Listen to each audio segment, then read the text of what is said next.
Hello, my name is Chris Nienhaus. I'm currently serving as co-principal at West Middle School, and I'm also the district testing coordinator. Today I'd like to discuss some of the outstanding results that we're seeing as far as our standardized tests go. So as most of you know, the ACT test is a test that colleges and universities used for students to gain entrance into the college as well as for some scholarship opportunities. The ACT Aspire test is a test that we give to students in grades 3 through 10 throughout our district. And this test measures the students' readiness levels to take the actual ACT test. Taking the ACT Aspire helped me prepare for the ACT test because it was kind of the same formatting of the questions. So it was kind of like basing off the actual ACT, but it was more kind of easier and more focused on like a certain area. So it kind of gave us a feel of what the actual test was going to be about. Yeah, even like comparing like the differences in like the subjects, like science between the Aspire and the actual test are very similar. Like it's like giving you data and like a bunch like huge paragraphs where you like taking the Aspire like gets you used to knowing what you need to read and like how to answer those kinds of questions. So they take the ACT Aspire grades 3 through 10, and then in grade 11 our district actually pays for all of our 11th grade students to take the ACT test. And we're one of the only schools in the state of Iowa that does that for our students. I think the benefits would be most people wouldn't have taken it if they weren't like forced to. So now that they have taken it, they do have a score. So that way when they go to apply to colleges, they have a score they can go off of. Yeah, and even knowing that like whether or not you're going to college, knowing that you have that score and that the school is willing to help you obtain it is like a very huge motivation. In 2018, the ACT Aspire test, it measures 4 different areas, content areas: reading, English, math, and science. We actually had the highest percentage that we've ever attained of our students, the scores that they needed to be at or above benchmark in all 4 areas. We also had 289 juniors take the ACT test this last year that the district paid for. Okay, our average composite score was 19.3. This is the highest average composite we've had since we started to pay for the test for the students. I'd also like to discuss some advanced placement courses and their scores.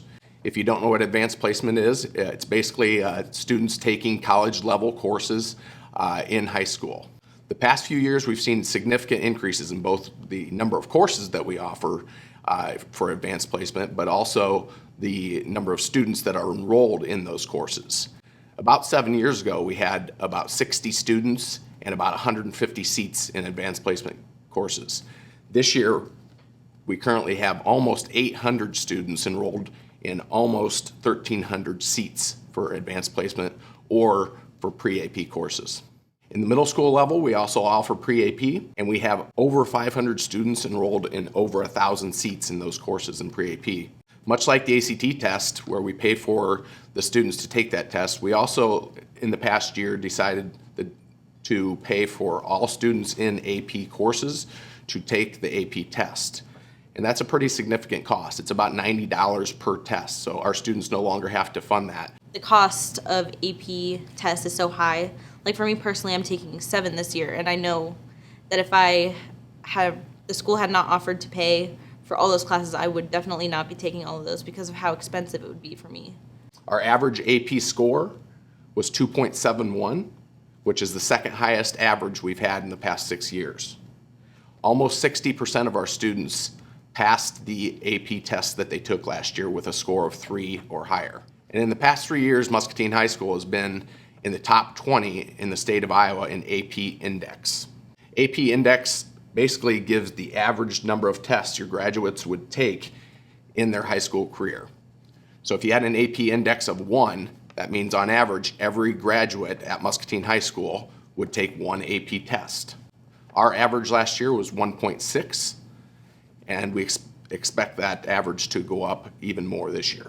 I chose to take these courses because in the regular base level classes, I feel like I would be bored. So it's kind of a challenge for me to go through this process and these classes in order to receive a higher education and have a better knowledge of things that would help me in college. Yeah, and like Mateo said, it does really prepare you for how rigorous college courses will be, because you get the knowledge of like, oh, this is like how you should be able to time out your day. Like, you should leave this much room for studying and this much room for personal stuff.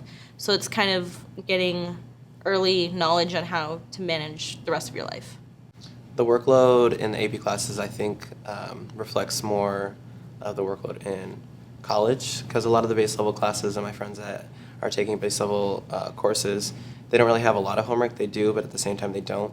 But compared to the amount of homework that I do, I feel like I'm better prepared to enter college and know what's expected of me and like how much I'm going to have to work in that class. Yeah, and the teachers of the courses are very honest with you. They're like, you need to get this much done in this certain amount of time, and it's up to you how you manage your time. And they just let you know, and that's, I think, very similar to how a college course would act out. They let you know that you need to do this and this, so you need to figure out how to get it done. They're not going to hold your hand and put you through it. It's all up to you to finish what you need to get done.